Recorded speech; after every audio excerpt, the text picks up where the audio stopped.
Vivimos en un universo densamente poblado de estrellas. Nuestra galaxia, la Vía Láctea, tiene 400.000 millones de soles. Son por lo menos 100.000 millones de sistemas solares los que habrían aquí, en la Vía Láctea. Y hay cientos de miles de millones de galaxias como la nuestra. La Tierra es menos que un granito de arena en una inmensa playa. Y no es la única playa. ¿Por qué solamente habría vida aquí en la Tierra? MC Castepol presenta. Hola amigos, soy Sixto Paz Wells. Nací el 12 de diciembre de 1955 en Lima, Perú. Mi padre investigaba los ovnis antes de que yo naciera. Nací en un ambiente favorable al tema. Mi padre de pequeños, a mis hermanos y a mí, nos enseñó a pensar, no a creer que esto fuera posible. Que un universo tan grande, lo raro no es de que pueda haber vida fuera de la Tierra. Lo raro sería de que no lo hubiese. Él había creado un instituto de investigación de los ovnis junto con amigos suyos de la Fuerza Aérea. En 1973, mi padre fue invitado a dar una conferencia en una agrupación yoga. Yo fui acompañándolo, tenía 17 años en aquel entonces, y me encontré con un grupo de personas que se dedicaban a temas espirituales sin hacer de eso una religión. Me gustó tanto el ambiente que me quería hacer prácticas de respiración, relajación, concentración y meditación, Hatha Yoga y Mantra Yoga Meditación. Al año siguiente, en 1974, salió una noticia en el diario más serio y conservador de Lima, el diario El Comercio, que decía que se había descubierto que el espacio no era un silencio sepulcral como se creía, sino que era mucho ruido, mucha bulla, y que esos sonidos provenientes del espacio podían ser mensajes enviados de otros planetas, de civilizaciones avanzadas que podrían estar intentando comunicarse con sus similares en el universo. La noticia fue tan interesante que mi padre invitó a un médico del Hospital de Policía de Lima, miembro de la Sociedad Teosófica, alto grado de la masonería, el doctor Víctor Ñáñez Aguirre, para que disertara sobre el tema de la telepatía, la transmisión de pensamiento a distancia. Planteaba este médico que de existir seres en otros planetas, podrían no solamente estar llegando a la Tierra con sus naves espaciales, sino que mentalmente, de forma telepática, o astralmente hasta en sueños, podrían estar intentando comunicarse con la humanidad. La noticia fue tan interesante que de regreso a la casa, le conté a mi madre y a mi hermana de lo que se había hablado e intentamos, como jugando, recibir un mensaje.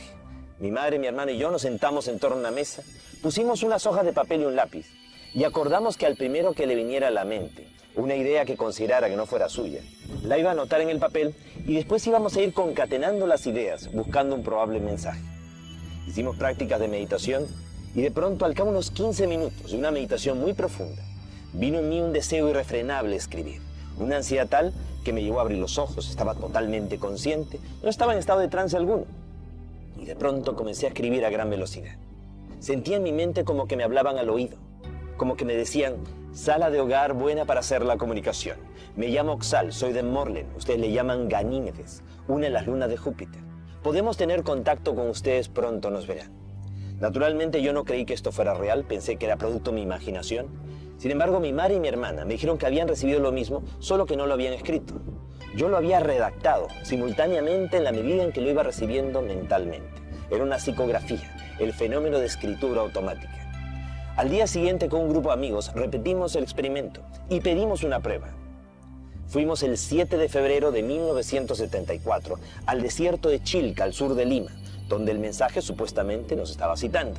Estuvimos allí desde el día anterior. No fuera a ser de que viéramos un meteorito, un satélite, un avión y nos confundiéramos y pensáramos que era el avistamiento anunciado. De pronto, se produjo un extraño resplandor. Detrás de los cerros se iluminó la noche como si fuera de día. Y todos hemos visto salir de entre los cerros un objeto luminoso que se desplazó sobre las crestas de las montañas. Quedó estable en el horizonte del lado derecho.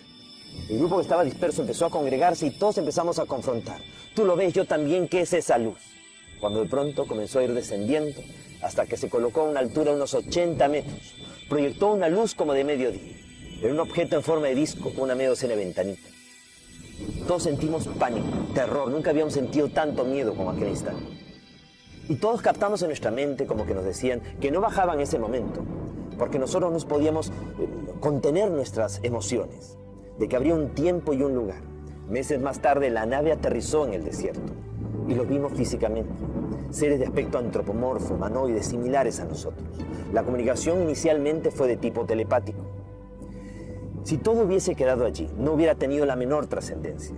Lo interesante es que un periodista español, Juan José Benítez, mundialmente conocido en la actualidad por la serie de los libros del caballo de Troya, cuando solamente era un corresponsal más de la agencia EFE, fue enviado al Perú a cubrir la insólita noticia de este grupo de adolescentes que afirmábamos tener contacto con extraterrestres. Él nos acompañó al desierto de Chilca y él, a la hora exacta del día de la cita, según nuestros mensajes, pudo ver aparecer en el cielo, para él, 2 ovnis, objetos voladores no identificados. Para nosotros eran BETs, vehículos extraterrestres dirigidos, demostrándoles que esto es una realidad y que sí es posible establecer un contacto, una comunicación con estos seres. De regreso a España, escribió su primer libro, OVNIS SOS a la Humanidad, editorial Plaza y Janés. Y eso hizo de que la experiencia de nuestro contacto fuera conocida a nivel mundial. Con los años, el contacto fue cada vez más fluido y permitió recibir de estos seres la información que vamos a compartir con ustedes. La información del plan cósmico, de la cosmogonía extraterrestre, de los orígenes de la humanidad. Una historia que demostraría de que el ser humano es el resultado de más de un experimento genético extraterrestre. Que a lo largo de nuestra historia, aquí ha habido más de una hibridación y mestizaje. Naufragios estelares, colonizaje y hasta deportación de extraterrestres a nuestro mundo. Y que si no tomamos en cuenta el eslabón extraterrestre, la historia de la humanidad no tiene ni pies ni cabeza.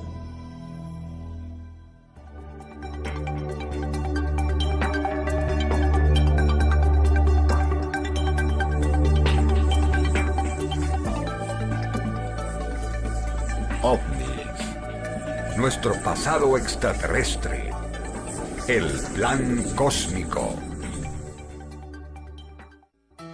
A fines de los años 70, empezaron a aparecer en el sur de Inglaterra una serie de marcas, unos patrones sobre los campos de cereales. Se les llamó de inmediato los agroglifos, los crop circles, los círculos de los campos de cosecha. Siempre aparecían en época de cosecha y sobre campos de cereales. Ya en la Edad Media se había registrado la observación de dichas figuras. Aparecían y se consideraban de que podían ser hechas por el demonio, por las hadas. Se les llamaba justamente Círculo de las Hadas y se advertía a la gente de que no se metieran en ellos porque podrían desaparecer. Cuando empiezan a aparecer estas figuras en los años 70, inicialmente eran figuras geométricas, círculos, triángulos, rectángulos. Inicialmente, cuando solamente eran círculos, se pensó que podían ser un fenómeno de geomagnetismo o algún tipo de remolino de viento, de pequeño tornado.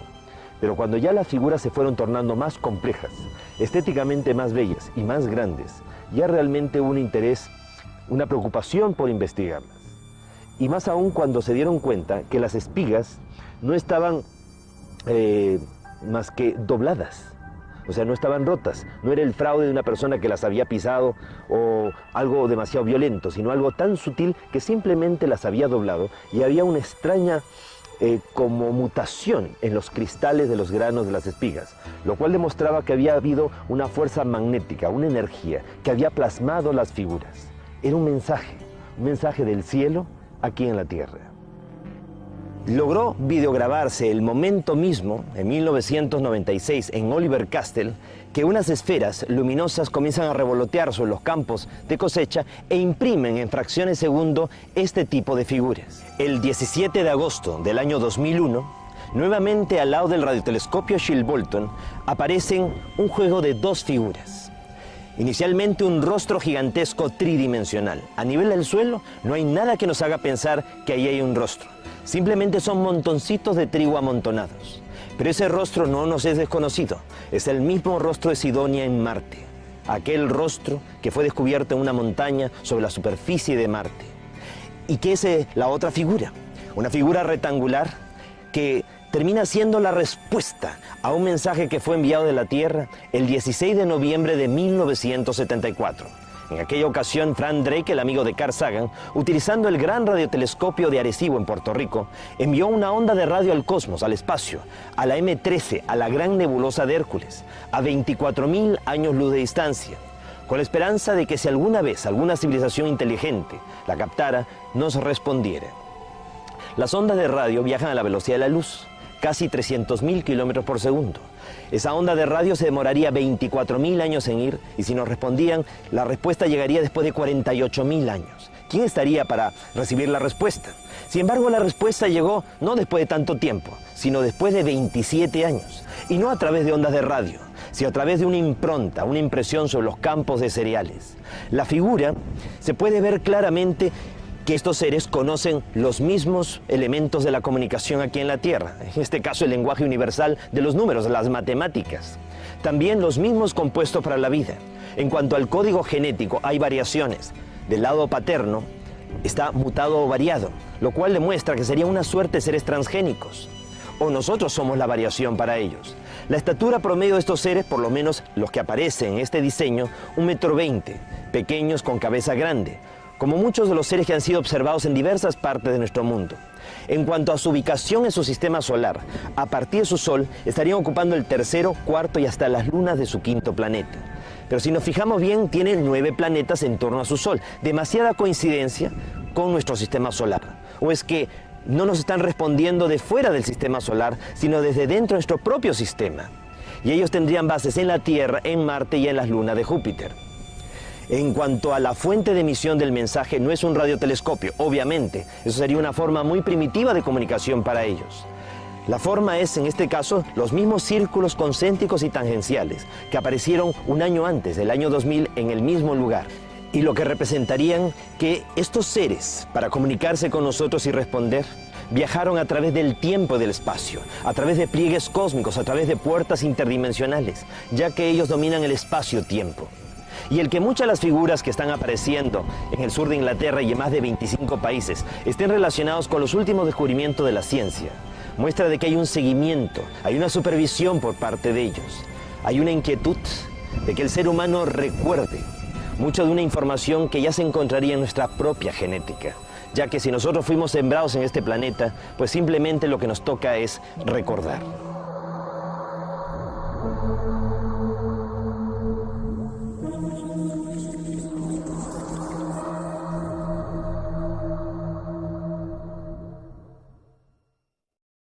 Poco a poco los científicos han ido descubriendo de que hay múltiples dimensiones. Somos pues seres multidimensionales. Vivimos en un universo material de 7 dimensiones. Y para actuar en ese universo material tenemos 7 cuerpos. Uno de ellos el cuerpo denso, físico, material. Después está el cuerpo astral, que es el cuerpo de las emociones y los deseos. Unido al cuerpo físico a través de un cordón umbilical de energía que se conoce como el cordón de plata y que se quiebra cuando una persona muere. El tercer vehículo es el ego inferior, que es el carácter y la personalidad. Cuando una persona muere, se muere el cuerpo físico, se muere el cuerpo astral y también va muriendo el carácter y la personalidad con nosotros. El cuarto vehículo es el mental superior, el cuerpo de las facultades psíquicas, nuestra percepción extrasensorial. El quinto vehículo es el alma, la catedral del espíritu, el acopio de las experiencias de nuestras vidas anteriores. El sexto vehículo es el espíritu, la conciencia. Y el séptimo vehículo, la esencia. 7 cuerpos para actuar en las 7 dimensiones de este universo material. Más allá de la séptima dimensión, como en la música, en una octava superior, habría un universo paralelo a este, que no sería material, sino mental. Y los seres que proceden de allí serían los que nosotros conocemos como los ángeles, los arcángeles, tronos, principados, querubines, serafines, potestades, dominaciones. Octava, novena y décima dimensión correspondería a ese universo mental. Y más allá, a partir de la 11ª dimensión, habría un tercer universo que sería espiritual. El universo espiritual habría creado al universo mental, el universo mental al universo material. O sea que Dios directamente no nos habría creado a nosotros, sino a través de jerarquías intermedias, a través de un grupo de seres ultraterrestres, seres del universo mental, que nosotros conocemos como los Helel, los resplandecientes, los hijos de Dios. Las primeras civilizaciones que surgieron en esta última creación tuvieron un desarrollo muy auspicioso. En poco tiempo avanzaron mucho y muy rápido. Pasaron de la primera a la segunda, de la segunda a la tercera, de la tercera a la cuarta dimensión de la conciencia. O sea, los seres evolucionaron, surgieron civilizaciones con un avance evolutivo muy acelerado, y en la medida en que iban evolucionando estas civilizaciones, iban ayudando a otras a evolucionar en una larga cadena de solidaridad. Pero aquellos que iban adelante, llegó un momento en el cual se estancaron evolutivamente. De pronto, quienes estaban en la quinta, la sexta dimensión, no pudieron ser más avanzados, no pudieron seguir progresando. ¿Por qué? Los primeros tres vehículos, el cuerpo físico, el astral y el mental inferior, constituyen lo que se conoce como el plano de la conciencia material. Nos conectan a través del plano material con el universo material de 7 dimensiones. El mental superior, el alma y el espíritu constituyen el plano de la conciencia mental y nos conectan a través del plano mental con el universo mental, con esas 3 dimensiones del universo mental, octava, novena y décima dimensión.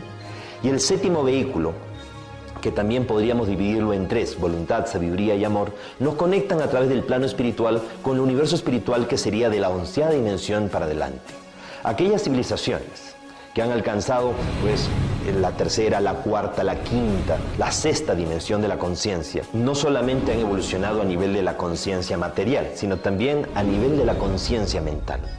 Ellos han tenido un gran desarrollo mental, pero se han estancado en ese nivel. O sea, no han logrado conectar con la conciencia de lo espiritual. ¿Por qué? Porque quienes fueron sus guías, sus orientadores, eran los seres del universo mental. Ellos propiciaron o auspiciaron el desarrollo y la evolución de las primeras civilizaciones en esta última gran creación. Entonces, si la pauta, el punto de referencia, la enseñanza tenía limitaciones, esas limitaciones se vieron también manifiestas en el desarrollo evolutivo de las civilizaciones. Se estancaron evolutivamente. Entonces se habría producido, según lo que los extraterrestres relatan en las experiencias de contacto, un concilio cósmico en el cual los seres ultraterrestres, los seres del universo mental, los Hele, los padres creadores, dialogaron para tratar de entender cuál había sido el error que se había cometido en esta última creación. Y Lucifer, Luzbel o Luj, una entidad muy elevada del universo mental, pues habría sugerido que el error cometido era haber facilitado mucho el proceso de la evolución. El no haber creado las condiciones de pronto para que una fuerza de oposición lo suficientemente grande, pues exigiera el máximo esfuerzo, el mayor mérito a estas civilizaciones que fueran surgiendo. Entonces él sugería introducir en el universo material entidades disociadoras, seres del universo mental que actuaran como demonios, entre comillas, que dificultaran al máximo el proceso evolutivo. Eso restauraría la dinámica interrumpida. Pero Luj, Lucifer o Luzbel, esta entidad, consideraba de que había que trabajar sobre aquellas civilizaciones sobre las cuales ellos habían orientado, dirigido, sobre las que ellos habían actuado directamente. Aquellas civilizaciones que estaban en la quinta o la sexta dimensión de la conciencia, que les faltaba poco para alcanzar esa séptima dimensión, esa conexión con el universo origen. Sin embargo, los demás seres ultraterrestres no estaban de acuerdo. Era como cambiar las reglas de juego. Es como que tengamos nosotros a un hijo en una escuela militar internado con una disciplina rígida y faltándole un año para graduarse, lo sacamos de esa escuela, lo ponemos en un colegio mixto, que no es internado, que no tiene disciplina rígida, es muy probable que naufrague. Entonces no se pueden cambiar las reglas de juego sobre lo que ya está avanzado. Entonces sugirieron estas otras entidades más bien trabajar sobre civilizaciones nuevas, sobre civilizaciones que recién se estaban iniciando. Pero también hubo voces en contra, sugiriendo de que no era justo pues, variar las reglas de juego sobre esas civilizaciones. Así que hubo otra alternativa, la de trabajar sobre civilizaciones que nunca hubieran existido, sobre planetas que nunca hubieran surgido. Uno de esos planetas que sería seleccionado fue la Tierra. ¿Por qué? Porque según los extraterrestres, hace 1200 millones de años, la Tierra murió producto de impactos de lluvia meteórica que extinguieron la vida en el planeta Tierra. Entonces, nuestro mundo, al ser un planeta sin futuro, un planeta muerto, permitiría realmente llevar a cabo este experimento. Y así como la Tierra, otros 7 planetas más. Un grupo de civilizaciones extraterrestres recibió la autorización de parte de jerarquías cósmicas, de seres de otras dimensiones, como para viajar a través del tiempo y del espacio y llegar a la Tierra antes de que la Tierra muriera e impedir de que muriera, creándole con ello un tiempo alternativo paradójico. Imaginémonos por un instante que el tiempo en el universo es como una espiral ascendente. En una de las curvas de la espiral, la Tierra murió, pero el universo continuó. Es un grupo de civilizaciones que puede viajar a través del tiempo y del espacio, a través de pliegues cósmicos, de puertas interdimensionales, llega a la Tierra antes de que la Tierra muera e impide de que muera. Ellos se encargaron de transformar esos mares ácidos en mares alcalinos, sembraron esporas en nuestro mundo, aceleraron el proceso de la vida, con la intención de que nuestro planeta algún momento llegara a albergar una civilización con un potencial psíquico y espiritual, capaz de lograr niveles de evolución que ni siquiera ellos han alcanzado. Una civilización que fuera capaz de reconectar, de establecer el puente de comunicación con el universo origen, con el universo espiritual. Una civilización que terminara convirtiéndose en maestro de sus propios maestros. El que se diera esta oportunidad a civilizaciones nuevas no fue algo que contentara o que dejara muy tranquilo a esta entidad lujo Lucifer, que desde el primer momento trató de boicotear, sabotear e impedir que el proyecto se llevara a cabo, porque no era como él había sugerido. Vamos a encontrarnos entonces que la primera civilización que se llega a establecer en el planeta es de origen extraterrestre. Seres de la constelación del Cisne aterrizaron en nuestro planeta cuando solamente era un gran continente, Pangea, en donde correspondería a la Antártida. Y a esta primera civilización se le llamó Antártica. Tiempo después llegan otros seres en lo que ya correspondería a la era mesozoica o secundaria y se instalan en la parte superior del norte de Europa, en lo que viene a ser la civilización hiperbórea o hiperboreal, la parte superior del norte. Estos seres coexisten con un mundo inestable, violento, que está dominado por los dinosaurios, y va todo siguiendo un proceso de supervisión continua, constante, un seguimiento, manipulaciones de tipo genético por parte de estos seres. Sin embargo, hace 65 millones de años, sin que ellos pudieran evitarlo, se produjo lluvia meteórica, un terrible desastre, una catástrofe cósmica que llevó a que un asteroide de casi 10 kilómetros de diámetro llegara a impactar a nuestro planeta, dejando un cráter de 250 kilómetros de diámetro en las costas de Mérida, en el Yucatán. Y produjo realmente una onda expansiva tan violenta que precipitó la extinción de una buena parte de los dinosaurios. Si no, estos habrían evolucionado hacia una forma inteligente de vida y serían hoy los que dominarían con su inteligencia nuestro planeta. Nuestro planeta quedó tan fuertemente afectado por el impacto. La vida, podríamos decir, como que casi se extinguió en nuestro mundo. Por lo cual la Tierra fue el primer planeta de los 8 seleccionados que fue descartado. Habían sido pues seleccionados 8 planetas, 2 por galaxia, de un grupo de galaxias que giran en torno a la M31, la gran nebulosa de Andrómeda, que se encuentra a 2 millones de años luz de distancia de nosotros. Entonces, eran 2 planetas por galaxia, 4 galaxias de ese conjunto, ese grupo local. Al descartarse la Tierra, concentraron su atención en los otros 7 planetas. Pero con el tiempo, de los otros 7 planetas, 3 se destruyeron totalmente. No quedó de ellos ni polvo. De haber tenido 8, solamente se quedaron con 4, por lo cual eso los preocupó. Al haber fracasado entonces el proyecto en los otros 4 planetas de categoría Ur que quedaban, decidieron darle una nueva oportunidad al planeta Tierra. Y estos seres, viajando siempre a través del tiempo y el espacio, el tiempo para ellos no está pasando igual que para nosotros, llegan a nuestro mundo y se encuentran que hace 80.000 años, la raza lemuriana, la raza negra, originaria del planeta Tierra, llegó a evolucionar mucho, a tal punto que despertó toda su potencialidad, su percepción extrasensorial. Los seres humanos de aquel entonces fueron capaces de descubrir de que vivíamos en un tiempo alternativo, diferente al real tiempo del universo, y que ese tiempo podía ser flanqueado, que podía ser atravesado. Ahora, parte del desarrollo se había producido producto del consumo de plantas alucinógenas, algo que para los seres extraterrestres pues no estaba bien. Cuando los extraterrestres que se habían dedicado a los otros 4 planetas estaban pendientes del proceso evolutivo, se enteraron de que la humanidad de la Tierra estaba evolucionando, estaba avanzando, pero lo había hecho bajo un proceso que no era el que ellos consideraban el más adecuado, decidieron venir aquí. Y hace unos 30.000 a 35.000 años de los nuestros, se produjo un terrible retroceso. Estos seres habrían contribuido, los extraterrestres, a un olvido colectivo de la humanidad. Es algo que se menciona en el libro de la Biblia, en el capítulo 11 del Génesis, cuando se refiere de la Torre Babel.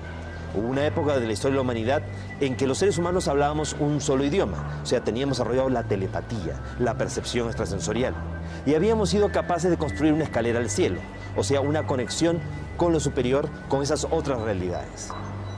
Dice la Biblia que los Elohim tuvieron temor de que al ser humano no les resultara nada imposible, así que ellos decidieron intervenir para hacernos olvidar. Y se produjo hace 30.000 a 35.000 años atrás un terrible retroceso en el ser humano, un olvido generalizado en el cual ellos podrían retomar el proceso evolutivo, pero ya con la propia supervisión, ya con el control de ellos. Fue así como hace 25.000 años de los nuestros, dos grandes civilizaciones, los seres de Orión y los seres de las Pléyades, fueron enviados por este Consejo Galáctico para intervenir en nuestro planeta en calidad de guardianes y vigilantes. Unos eran los seres de Orión y otros los seres de las Pléyades. No todos los Oriones tenían apariencia antropomorfa, humanoide. Habían unos con aspecto reptiloide. Precisamente el jefe de los Oriones se llamaba Satanel, Satán o Satanás, un extraterrestre, que no hay que confundirlo para nada con Lucifero Luzbel, que sería un ultraterrestre. Con los siglos, la angeología ha ido confundiendo tanto las cosas que a veces se utiliza el mismo nombre de un ángel de luz para denominar a uno de oscuridad y viceversa. Por ejemplo, se utiliza la palabra Ha-Satán, el adversario, para denominar a Lucifero Luzbel, o serían dos entidades totalmente diferentes. Fue así entonces que llegan estos guardianes y vigilantes. La idea era hacer un seguimiento del proceso de la evolución de la humanidad. Se había producido un terrible retroceso, como mencionamos. Esto precisamente se hace referencia en el capítulo 11 del Génesis, cuando dice que los Elohim vieron de que los seres humanos hablábamos un solo idioma, que habíamos sido capaces de construir una escalera al cielo y que ya nada nos sería imposible. Esa escalera naturalmente no era tanto un zigurato, una torre o pirámide, sino más bien una conexión de tipo psíquico, espiritual. Entonces decidieron venir y confundir las lenguas, nos hicieron olvidar.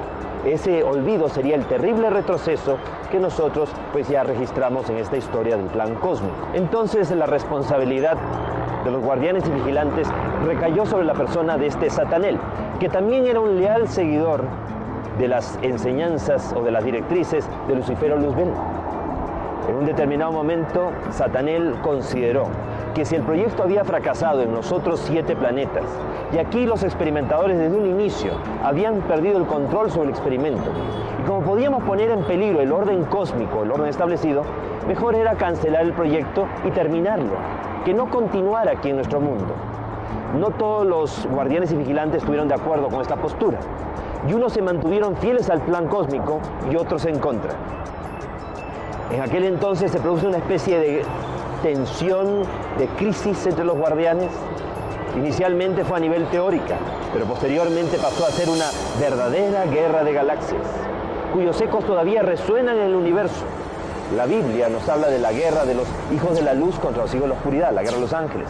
El Mahabharata, el Ramayana, nos habla de verdaderas guerras de galaxias, teniendo como escenario neutral de sus batallas nuestro mundo. Al final, los líderes de la disidencia fueron sometidos y fueron enviados a la Tierra en calidad de deportados. No querían venir a ayudarnos por las buenas, los enviaron por las malas. Si bien no todos los Oriones participaron de la disidencia, muchos se mantuvieron fieles al plan cósmico, se les reemplazó por seres de Sirio, de clan mayor, quienes junto con los pleiadianos quedaron en calidad de guardianes y vigilantes. Los Oriones que se mantuvieron fieles se les llevó a las lunas de Júpiter y quedaron allí en colonias mineras en un estado de observación de nuestro planeta, con miras a que algún día ellos pudieran actuar como instructores planetarios y resarcir a la humanidad por el daño que nos habían ocasionado sus congéneres o reivindicarse ellos como civilización. Estos seres que fueron deportados aquí a la Tierra tendrían que haber cambiado de actitud. Sin embargo, no fue así. Desde un primer momento, declarar una guerra a muerte a la humanidad, tratar de impedir de que se cumpliera el plan cósmico, de que la humanidad llegara a ese nivel de evolución que ellos no querían o temían que pudiera lograr realmente el ser humano. Entonces se constituyen como un gobierno secreto mundial tenebroso, negativo, las fuerzas satánicas, y empezaron a conspirar terriblemente contra la humanidad. Acostumbrados a vivir miles de años fuera de nuestro mundo, envejecieron prematuramente y murieron. y quedaron atrapados en una cuarta dimensión aquí en el planeta. Ellos influenciaron psíquicamente sobre muchos seres humanos, personas débiles de carácter, débiles de voluntad a lo largo de la historia, vinculando a esas personas a la política, a la religión, a la economía, a los mandos militares, a la moda, a la música, para a través de ellos sembrar el caos mundial, llevar el mundo hacia la autodestrucción. Fueron estos seres de este gobierno tenebroso, negativo, los que habrían también influenciado de alguna manera sobre los pleiadianos, como para que cometieran la grave transgresión de tener relaciones sexuales con seres humanos de la Tierra.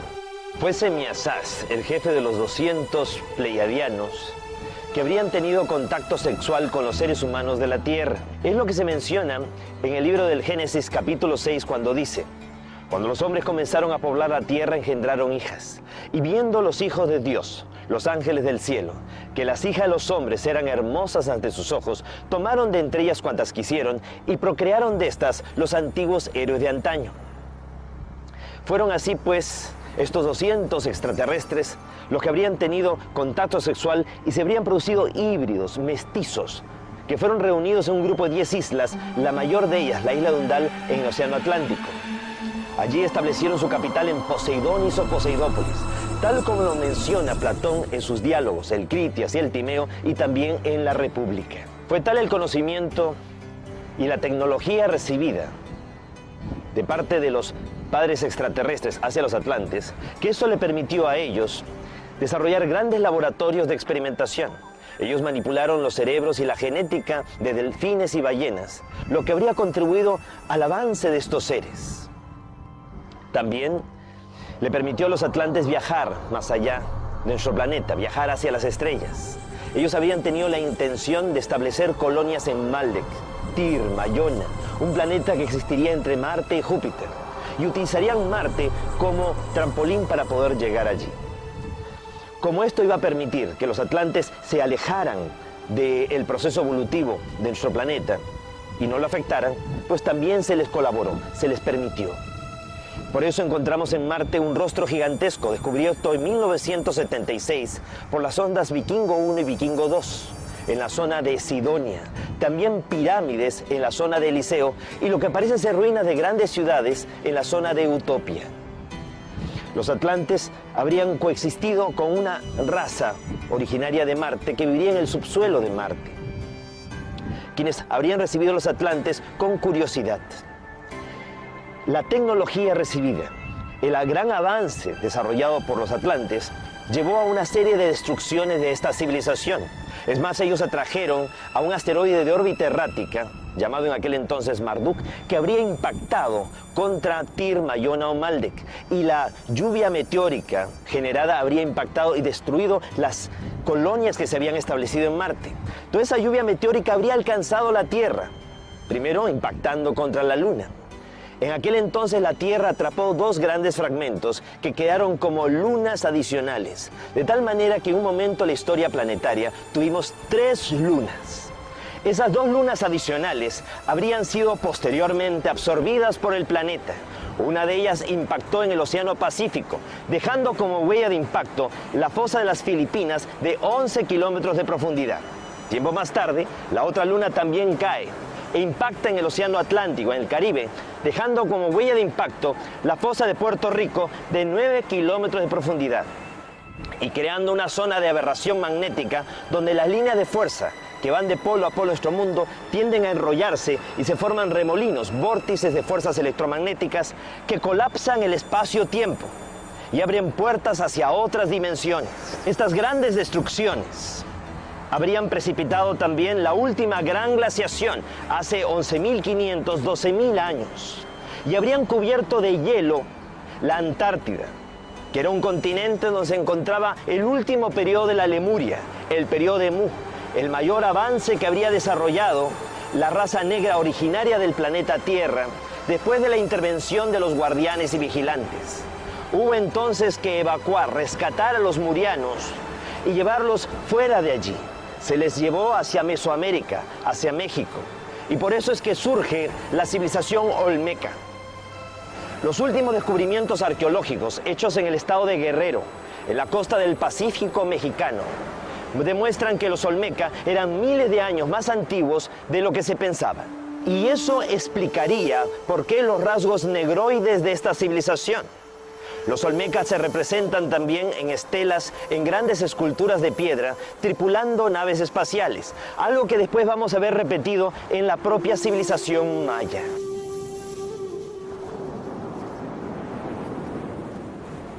Para contrarrestar el efecto nefasto de toda esta influencia negativa, fueron enviados aquí a la Tierra 32 seres extraterrestres de 32 civilizaciones diferentes, que aterrizaron en el desierto del Gobi, en la Mongolia, y fundaron la mítica Shambhala, la capital del reino de Agartha, el mundo intraterrestre.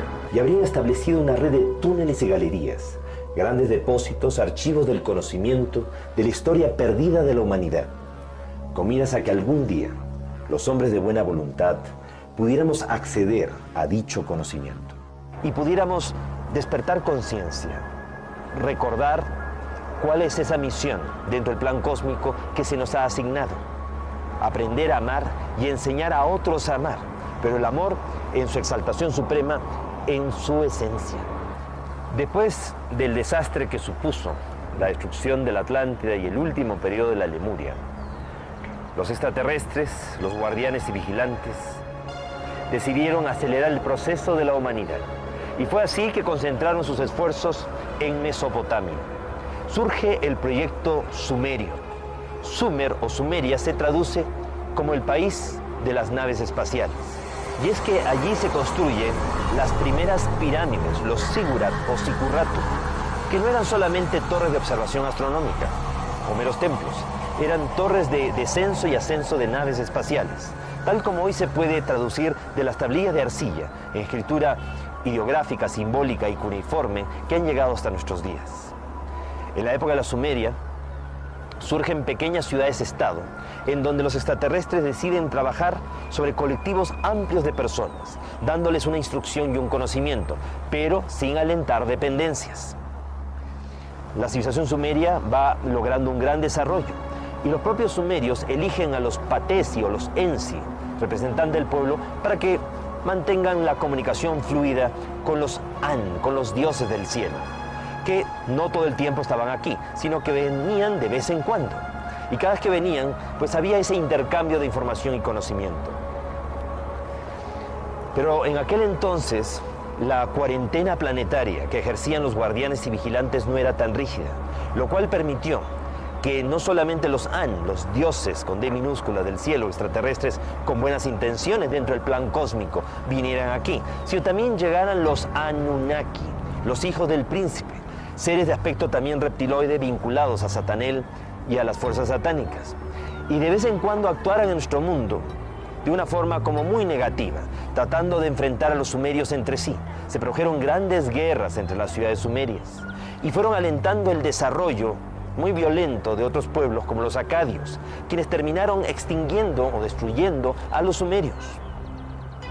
Al fracasar el proyecto sumerio de trabajar sobre un colectivo amplio de personas, porque al final de todas maneras se crearon dependencias, vivían muy pendientes del retorno de los An. Decidieron entonces los extraterrestres, los guardianes y vigilantes y los instructores planetarios trabajar sobre una élite de individuos. Se escogieron así a los sacerdotes egipcios, herederos del conocimiento atlante, sobrevivientes de la Atlántida, llegaron a Egipto, y también del conocimiento extraterrestre, ya que habían colonias extraterrestres en la zona de Egipto. Sobrevivientes de Sumeria también se afincan, y con toda esa suma de conocimiento e información va a surgir la gran civilización egipcia. Cuando todavía el resto de la humanidad se debatía en el Neolítico, aparece la gran civilización egipcia. La ciencia nos enseña que todas las grandes realizaciones de una civilización nunca se consiguen ni al principio ni al final, sino en el momento de mayor esplendor, de mayor desarrollo. El mayor desarrollo, extensión y expansión de Egipto fue entre la 18, 19 y 20 dinastía del Imperio Nuevo. Sin embargo, en aquella época no hay nada que se asemeje a las pirámides, que son de la tercera y cuarta dinastía. Sobre todo las pirámides de Keops, Kefren y Miserinos, las más famosas, son de la cuarta dinastía, del Imperio Antiguo, de la época más antigua de Egipto, lo cual resulta realmente imposible. Eso muestra claramente la conexión en la antigüedad que hubo con estos seres del cielo y con los remanentes atlantes. Los sacerdotes egipcios, al haber recibido un conocimiento superior, tenían que habérselo retransmitido al pueblo, compartiéndolo de una forma que lo pudieran digerir, que lo pudieran sobrellevar. Sin embargo, con el tiempo los sacerdotes, en vez de compartir el conocimiento, se lo guardaron para ellos solos. Se retroalimentaban de él. Y cuando ellos a su vez tenían que iniciar a otros, no compartían todo lo que sabían, sino una parte del conocimiento. Quizás porque consideraban que no eran dignos o porque no querían que les quitaran el puesto de trabajo. El asunto es que el conocimiento se fue diluyendo. Llegó un momento en el cual se fue perdiendo. Y Egipto cayó realmente en la influencia de estas fuerzas tenebrosas, oscuras, negativas, que lo que buscan es que la humanidad no sepa, no recuerde. Entonces, al fracasar el proyecto de trabajar sobre un colectivo amplio o sobre una élite de individuos, se decide trabajar sobre un individuo y programar su genética. Es así como la suerte recae sobre la persona de Abraham. Abraham, un psíquico nato, fácilmente entraba en comunicación telepática con estos seres. Y además era un hombre tan inteligente, con un criterio tan amplio, que aceptó en esa época en que había 1001 templos a 1001 dioses, la idea de un solo Dios, conceptos, como digo, muy, muy avanzados. Entonces, la idea fue programar la descendencia de Abraham. Y se puede ver claramente a través de la historia sagrada, pues las continuas intervenciones genéticas o intervenciones y manipulaciones de estos seres. Abraham no podía tener hijos en Sara. Sin embargo, con la ayuda de los de arriba, llegó a tener a Isaac. Isaac se casa con Rebeca, pero Rebeca tampoco podía tener hijos. Sin embargo, con la ayuda, concibió a Esaú y Jacob. Jacob se casa con Lía, su prima, y luego con Raquel, a la que realmente amaba, pero ella también era estéril. Con la ayuda de los de lo alto, con la ayuda de estos seres de otros mundos, llegó a concebir a José, el de los sueños premonitorios y precognitorios, el del don de profecía, el que interpretó los sueños del faraón. Sansón, hijo de padres estériles. Samuel, lo mismo. María la Virgen, hija de Joaquín y Ana, no podían tener hijos. Sin embargo, con la intervención del cielo, nace María, creando las condiciones de pronto para que en su momento llegara Jesús, que no era un extraterrestre, sino un terrestre extra, que es diferente. En el Nuevo Testamento está la historia de Jesús. Jesús habría sido una persona, un ser humano de la tierra, que a través de múltiples encarnaciones en este planeta, alcanzó un alto nivel de evolución. Ya no necesitaba reencarnar. Sin embargo, por amor a la humanidad, aceptó volver. Y durante 30 años de su vida, Jesús se preparó para que durante los 3 años de vida pública, en él se produjera una simbiosis cósmica, una transmigración, por la cual un ser de la categoría de los hijos de Dios, un Gelel, un resplandeciente, uno de los padres creadores, Micael o Miguel, se fusionara con él, coexistiera durante esos 3 años y lo acompañara en la realización de su gran misión. ¿Y en qué consistía esa gran misión? Precisamente enseñarle a la humanidad de que el amor es la fuerza más poderosa del universo, capaz de vencerlo todo, de transformarlo todo, incluso vencer la muerte. Y entendiendo el amor como el respeto, la comprensión, la tolerancia y el perdón entre los seres humanos. Llegará un día, según el Apocalipsis, en que la humanidad accederá a un conocimiento que durante mucho tiempo le estuvo oculto. El día que la humanidad accede a ese conocimiento, las fuerzas de la oscuridad quedarán sometidas a la humanidad por 1000 años.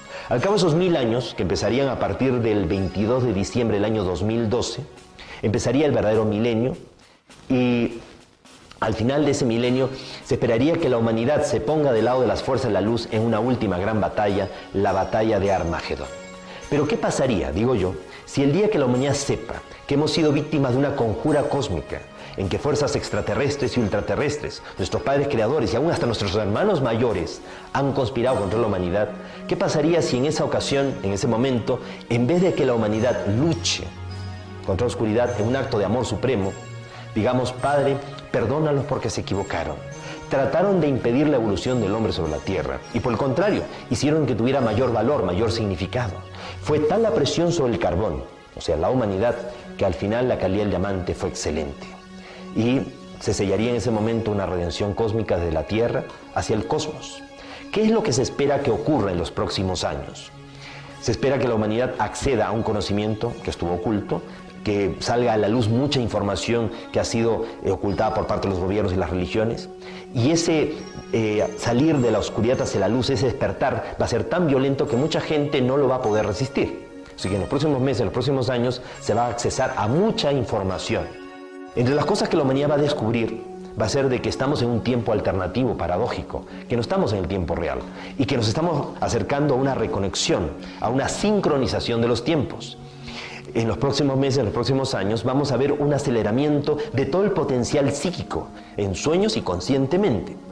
También en los próximos meses, en los próximos años, se van a registrar cambios, grandes transformaciones en el planeta Tierra, a nivel ecológico, a nivel climático, catástrofes naturales de gran envergadura. ¿Por qué? Porque la Tierra está acercándose a un gran parto planetario, una gran transformación. Los mayas sabiamente supieron anticipar todo esto. Ellos consideraron de que a partir del año 2003, cada año simbólicamente iba a ser como un mes de gestación previo a un gran parto planetario. De ese gran parto que se espera que deba ocurrir de aquí al 22 de diciembre del año 2012, cuando se produzca este giro del tiempo. Ahora, ¿la humanidad estará en capacidad realmente de cumplir esa gran responsabilidad, esa gran misión que se le ha asignado? ¿Seremos capaces realmente en su momento de un perdón cósmico si antes no somos capaces de vivir en tolerancia y de perdonarnos y aceptarnos a nosotros mismos tal como somos y aceptar a nuestra familia, a los demás tal como son? Hoy las fuerzas tenebrosas están tratando de incentivar a como dé lugar el odio racial, el odio étnico, las luchas y enfrentamientos de tipo religioso. Entonces estamos en el mejor momento de la historia de la humanidad como para que demostremos un verdadero nivel de espiritualidad, procurando la unidad en la diversidad. Todo lo que nos une y no lo que nos separa. Recordemos, somos seres humanos en este hogar que es el planeta Tierra, un planeta que está predestinado para ser luz de los demás, en este caso, luz del cosmos. No somos el centro de la creación, pero sí el centro de una expectativa cósmica. Si no, tantas civilizaciones extraterrestres no estarían llegando desde tiempos inmemoriales a nuestro mundo. Estamos viviendo el momento más extraordinario de la historia humana, el momento de las grandes definiciones, y es el momento del gran despertar. O logramos transitar todos, o realmente no conseguiremos cumplir realmente el objetivo. Y no se necesita mucha gente para que el mundo cambie. Los Hopi y los indios pueblo hablaban de 144.000 danzantes del sol, que tenían que mantenerse danzando durante la terrible noche oscura de la humanidad para asegurar el nacimiento del nuevo día. El Apocalipsis nos habla de 144.000 personas que lavaron sus vestiduras, o sea que despertaron conciencia. Como decimos, no se necesita mucha gente para que el mundo cambie. Lo que se necesita es que toda esa gente que vaya cambiando, pues ponga lo mejor de sí y se mantenga constante, comprometida en su proceso de cambio. Recordemos, vivimos en un universo sin límites. El único límite es nuestra ignorancia. No crean nada de lo que han escuchado. Piensen, reflexionen, pero sobre todo sientan, ya que la verdad está dentro de cada uno.